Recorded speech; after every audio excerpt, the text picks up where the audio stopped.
আমার মনের ঘরেতে আমি রেখেছি যারে, দু জাহানের বাদশা নবী কামলিওয়ালা রে, দু জাহানের বাদশা নবী কামলিওয়ালা রে।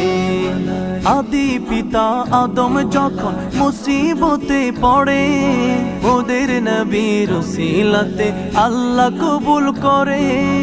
আদি পিতা আদম যখন মুসিবতে পড়ে, ওদের নবীর উসিলাতে আল্লাহ কবুল করে।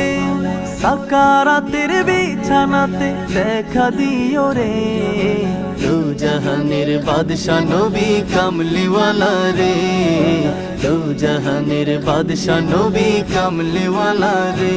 আমার মনের ঘরেতে আমি রেখেছি যারে, দু জাহানের বাদশা নবী কামলিওয়ালা রে।